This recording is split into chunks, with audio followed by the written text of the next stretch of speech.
Hello everyone, good morning to all of you. बच्चे, आज हमारा नेक्स्ट जो टॉपिक रहेगा वो है न्यूक्लियस। नेक्स्ट सेल ऑर्गेनली कौन सी है? न्यूक्लियस।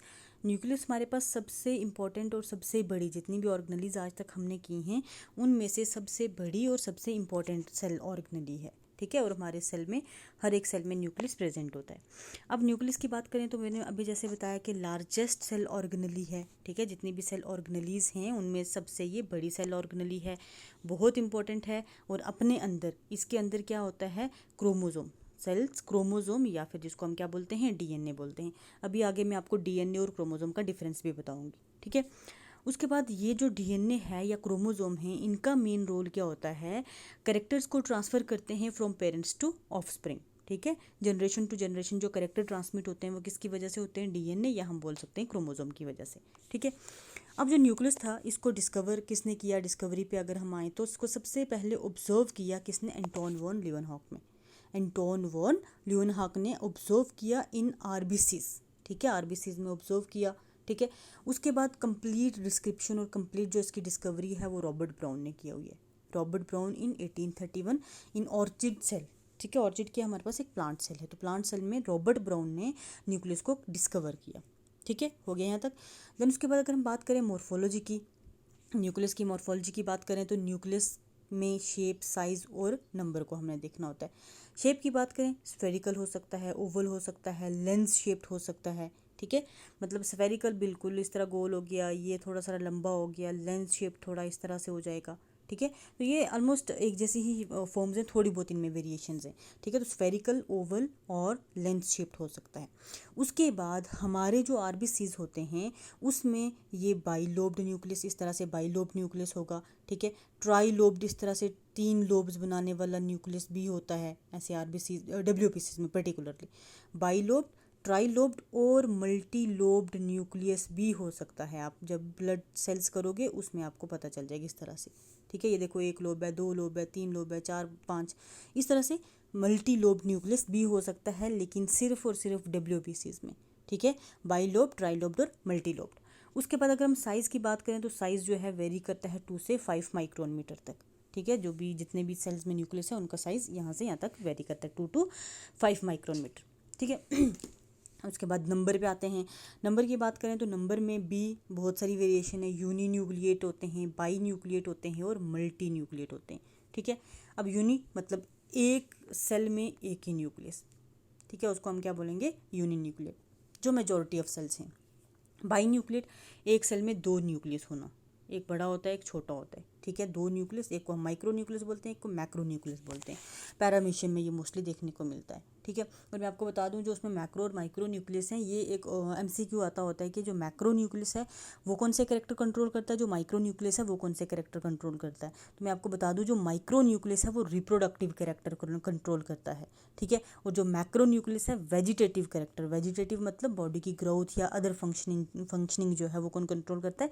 Macro nucleus. ठीक है, और मल्टी न्यूक्लिएट वाली कंडीशन उतनी ज़्यादा कॉमन नहीं है, थोड़ी रेयर कंडीशन है। मल्टी न्यूक्लिएट, एक सेल में 3 से ज़्यादा न्यूक्लियस का होना, उसको हम क्या बोलेंगे? Multi nucleate. ठीक है, यहाँ तक होगी इसकी मॉर्फोलॉजी। देन उसके बाद अगर हम इसकी केमिकल कंपोजिशन की बात करें कि न्यूक्लियस किन किन केमिकल से मिलके बनता है, किन किन मॉलिक्यूल से मिलके बनता है, तो इसमें हमारे पास 80% क्या होती हैं? प्रोटीन्स होती हैं, 12% डीएनए होता है, 5% आरएनए होता है, 30% लिपिड मॉलिक्यूल्स होते हैं। ठीक है, उसके अलावा कुछ एक मेटालिक ऑयन्स भी होते हैं, जैसे मैग्नीशियम हो गया, मैंगनीज हो गया। ठीक है, ये सारी इसकी क्या होती हैं? Chemical composition. उसके बाद जो मेन है हम आते हैं स्ट्रक्चर ऑफ न्यूक्लियस पे। स्ट्रक्चर ऑफ न्यूक्लियस की बात करें तो ये हमारे पास अप्रॉक्सीमेटली 5 डिफरेंट लेयर्स या 5 डिफरेंट कंपोनेंट से मिलके बनता है, जैसे कि न्यूक्लियर एनवेल्प आ गया, न्यूक्लियर पोर आ गया, क्रोमेटिन आ गया, न्यूक्लियर सैप आ गया और न्यूक्लियोलस, सॉरी ये न्यूक्लियोलस आ गया, न्यूक्लियोलस आ जाएगा, आपको क्लियर हो जाएगा। ठीक है, क्या क्या है? Nuclear envelope, nuclear pore, chromatin, nuclear sap और न्यूक्लियोलस। सबसे पहले हम बात करते हैं किसकी? न्यूक्लियर एनवेल्प, मतलब जो न्यूक्लियस के बाहर एनवेल्प बना हुआ है, जो मेम्ब्रेन्स हैं वो किस तरह की हैं और वो कैसी हैं। ठीक है, अगर हम बात करें डबल मेम्ब्रेन स्ट्रक्चर है, मतलब 2 मेम्ब्रेन से मिलके बना हुआ है। ठीक है, बनी किससे हैं? लिपोप्रोटीन्स, लिपिड्स प्लस प्रोटीन से बनी हुई हैं। जैसे यहाँ देखो 80% प्रोटीन है, 30% लिपिड है, तो लिपिड प्रोटीन की कंपोजिशन ज़्यादा होती है। ठीक है, लिपोप्रोटीन से बनी हुई है। आउटर मेम्ब्रेन पे राइबोसोम है। ठीक है, और इसीलिए उसको रफ मेम्ब्रेन बोला जाता है। क्योंकि इस तरह से राइबोसोम अटैच हैं तो वो रफ सरफेस दिखती है, तो रफ मेम्ब्रेन बोला जाता है आउटर वाली। इनर वाली पे कोई राइबोसोम नहीं है, इनर वाली बिल्कुल स्मूथ है, ठीक है। और आउटर मेम्ब्रेन हेल्प करती है formation of endoplasmic reticulum. Endoplasmic reticulum जो हमने सेल ऑर्गेनेली की है ना, उसकी फॉर्मेशन कौन करती है? आउटर मेम्ब्रेन ऑफ न्यूक्लियस, ठीक है। ये हो गया। उसके बाद अगर हम बात करें न्यूक्लियर पोर की, सेकेंड वाला जो है हमारा न्यूक्लियर पोर। न्यूक्लियर पोर वजह क्या है? जैसे ये न्यूक्लियर मेम्ब्रेन पूरी मैं अभी डायग्राम में बता देती हूँ। ये देखो, ये हमारे पास स्ट्रक्चर ऑफ न्यूक्लियस है ना, ये देखो पूरी जो न्यूक्लियस की बाहर वाली लेयर है, ये बाहर वाली लेयर रफ सी सरफेस दिख रही है। रफ सरफेस क्यों दिख रही है? राइबोसोम्स अटैच्ड है, ठीक है। और ये पूरी कंटिन्यू इस तरह से न्यूक्लियस की लेयर कंटिन्यू नहीं होती, बीच में ब्रेकेज होती है। ये देखो बीच में जो ब्रेकेज है, यहाँ ब्रेकेज है, यहाँ ब्रेकेज है, तो ये जो ब्रेकेज वाले पोर्शन है इसको बोलते हैं न्यूक्लियर पोर। मतलब इस मेम्ब्रेन में छोटे छोटे सुराख हैं, उन सुराख को हम क्या बोलेंगे? Nuclear pore. और इन सुराखों का काम क्या होता है? ये जो होल टाइप है इनका काम क्या होता है? सेल न्यूक्लियस जो है कहाँ प्रेजेंट है? सेल के अंदर। तो सेल के साइटोप्लाज्म में से चीज़ों को ट्रांसफ़र करना इनसाइड द न्यूक्लियोप्लाज्म, और न्यूक्लियोप्लाज्म से चीज़ों को ट्रांसफ़र करना इनसाइड द साइटोप्लाज्म। अब साइटोप्लाज्म और न्यूक्लियोप्लाज्म आपको याद रखने होंगे। साइटोप्लाज्म क्या है? सेल का जो भी कंटेंट है, ठीक है, जो न्यूक्लियस के बाहर है। और न्यूक्लियस के अंदर जो न्यूक्लियस के बीच में है उसको न्यूक्लियोप्लाज्म बोलेंगे। तो न्यूक्लियर पोर आप ये मान लो ऐसे वाले पोर्शन, ऐसे वाले होल हैं जहाँ से सेल और न्यूक्लियस का कंटेंट आपस में एक्सचेंज होता है, ठीक है। अब जो ये न्यूक्लियर पोर है, ऐसे सिंपली कहने में तो हमें लगता है कि हाँ जी बिल्कुल सुराख हैं, लेकिन ये सुराख जो हैं इनकी जो फॉर्मेशन है ये 3 डिफरेंट कंपोनेंट से होती है, एन्यूलस, स्पोक्स और सेंट्रल मटेरियल, ठीक है। पहले वो देख लेते हैं, देन उसके बाद आते हैं इस पर हम दोबारा। ये देखो, ये मैंने एक न्यूक्लियर पोर बनाया हुआ है, इस तरह से न्यूक्लियर पोर बना है। ये मेम्ब्रेन है, न्यूक्लियस की मेम्ब्रेन्स हैं। ये देखो एन्यूलस, स्पोक्स और सेंट्रल मटेरियल। मतलब ये इस तरह से सेंट्रल मटेरियल है, इस तरह डॉटेड में निकलते हैं स्पोक्स, ठीक है। ये स्पोक्स निकलेंगे और इन स्पोक्स के साथ एंड पे कौन अटैच है? एन्यूलस, ठीक है। ये एन्यूलस अटैच है, ठीक है। अब देखो इस एन्यूलस का या फिर इस स्पोक्स का और सेंट्रल मटेरियल का क्या काम है? सेंट्रल मटेरियल से ही चीज़ें ट्रांसफ़र होती हैं, बाहर आनी हो या अंदर जानी हो। सेंट्रल मटेरियल से चीज़ें का मतलब क्या हो गया? जैसे आरएनए ट्रांसफ़र होता है, न्यूक्लियस के अंदर आरएनए है, न्यूक्लियस के अंदर डीएनए है। एक्चुअल में डीएनए ने क्या करना होता है? मैसेज ट्रांसफ़र करना होता है, लेकिन डीएनए खुद तो ट्रैवल नहीं करता ना। डीएनए ने आरएनए, मैसेंजर आरएनए जो होता है एमआरएनए, उसको देना होता है स्टिमुलस, तो वो ट्रांसफ़र करके जाता है, वो यहाँ से मूव करके जाता है। एमआरएनए टीआरएनए को देता है ट्रांसफ़र आरएनए को, ठीक है। तो वो इस तरह से मूव करके सेंट्रल मटेरियल से निकलेंगे, स्पोक्स के थ्रू जाएंगे एन्यूलस में, एन्यूलस से चले जाएंगे साइटोप्लाज्म में। उसी तरह से साइटोप्लाज्म से कोई इन्फॉर्मेशन आनी होती है, साइटोप्लाज्म से आएंगे एन्यूलस में, एन्यूलस से आएंगे स्पोक्स में, और स्पोक्स से सेंट्रल मटेरियल से इनसाइड चलेंगे इनसाइड द न्यूक्लियोप्लाज्म, ठीक है। तो ये न्यूक्लियर पोर का रोल है। और एन्यूलस जो है हमारे पास, एन्यूलस रिंग लाइक स्ट्रक्चर है और 8 रिंग लाइक स्ट्रक्चर से मिलके बनता है। कितनी? 8 रिंग लाइक स्ट्रक्चर। अब जो 8 रिंग लाइक स्ट्रक्चर हैं ये किस तरह से अरेंज हैं? 4 हैं साइटोप्लाज्म में, 4 हैं कहाँ? न्यूक्लियोप्लाज्म में, ठीक है। यहाँ तक क्लियर हो गया ना? 8 रिंग लाइक स्ट्रक्चर हैं, 4 साइटोप्लाज्म में हैं, 4 कहाँ हैं? न्यूक्लियोप्लाज्म में। और उन्हीं के से ओरिजिनेट हो रही हैं कितनी? स्पोक्स अगर 4 एन्यूलस हैं तो 4 स्पोक्स होंगी। लेकिन सेंट्रल मटेरियल सिर्फ सिंगल है। सेंट्रल मटेरियल एक न्यूक्लियर पोर में, ठीक है, एक न्यूक्लियर पोर में सिंगल होता है। और एक न्यूक्लियस में कई सारे न्यूक्लियर पोर हो सकते हैं। एक न्यूक्लियस में हम ये नहीं कहेंगे कि एक ही न्यूक्लियर पोर होगा, कई सारे न्यूक्लियर पोर हो सकते हैं।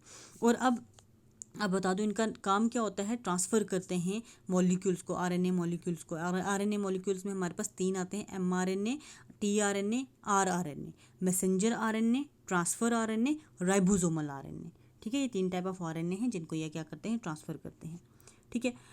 उसके बाद मैंने आपको बोला था कि मैं आपको बताऊंगी डीएनए और क्रोमोसोम में डिफरेंस, ठीक है। डीएनए और क्रोमोसोम में डिफरेंस। अच्छा, ये आपको न्यूक्लियस का स्ट्रक्चर समझ आ गया। न्यूक्लियस के अंदर देखो डीएनए है, न्यूक्लियर मेम्ब्रेन बताई है मैंने, न्यूक्लियर पोर है, क्रोमेटिन है। क्रोमेटिन अभी आगे देखेंगे कि क्या है क्रोमेटिन। न्यूक्लियोप्लाज्म तो आपको पता चल चुका है कि जो कंटेंट है न्यूक्लियस के इनसाइड उसको न्यूक्लियोप्लाज्म बोलते हैं।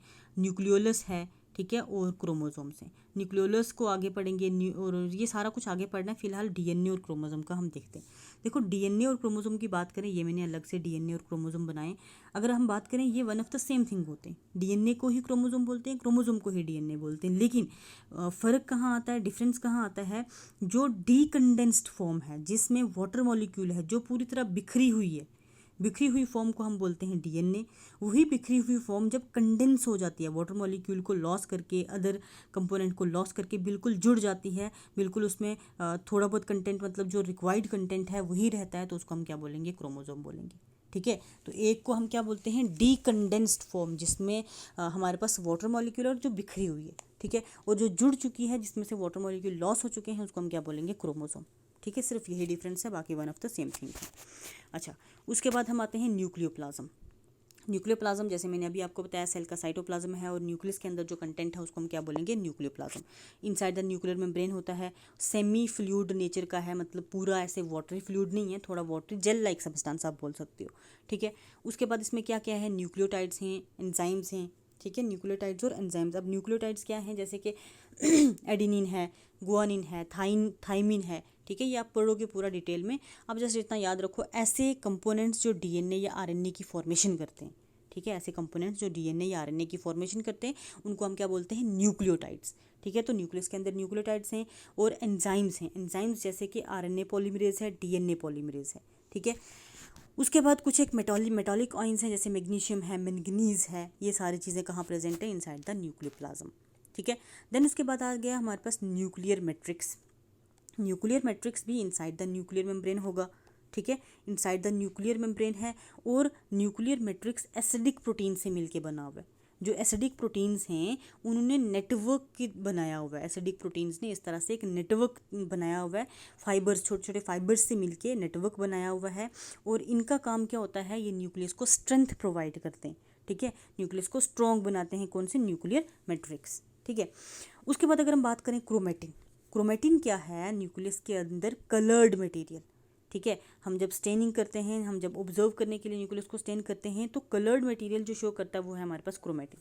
क्रोमेटिन फर्दर दो तरह का आ जाएगा, हेटेरोक्रोमेटिन और यू क्रोमेटिन। हेटेरोक्रोमेटिन जो डार्कली स्टेन्ड होता है, बहुत डार्क होता है। ठीक है, और यू क्रोमेटिन लाइटली स्टेन होगा। और हेटेरोक्रोमेटिन हमारे पास किससे मिलके बनता है? एक्स और वाई क्रोमोसोम से। और यू क्रोमेटिन की बात करें, एक्स और एक्स क्रोमोसोम से मिलके बनेगा। ठीक है, तो ये हो गया हमारे पास क्रोमेटिन का भी। ठीक है, क्रोमेटिन से आगे, उसके बाद आगे हम चलते हैं किस पे? हेटेरोक्रोमेटिन, यू क्रोमेटिन, वही लिखा हुआ है दोबारा मैंने, एक्स क्रोमोसोम और एक्स वाई क्रोमोसोम। उसके बाद न्यूक्लियोलस पे आते हैं। ठीक है, अब जो न्यूक्लियोलस है ना, ये भी एक सेल ऑर्गेनेली है। आपका एक क्वेश्चन आ सकता है, जो इसमें कोई मेम्ब्रेन नहीं होती। ठीक है, ऐसी कौन सी सेल ऑर्गेनेली है जो मेम्ब्रेन बाउंड नहीं है? तो वो हमारे पास कौन सी होती है? न्यूक्लियोलस। ठीक है, ये आपको याद रखना होता है, न्यूक्लियोलस।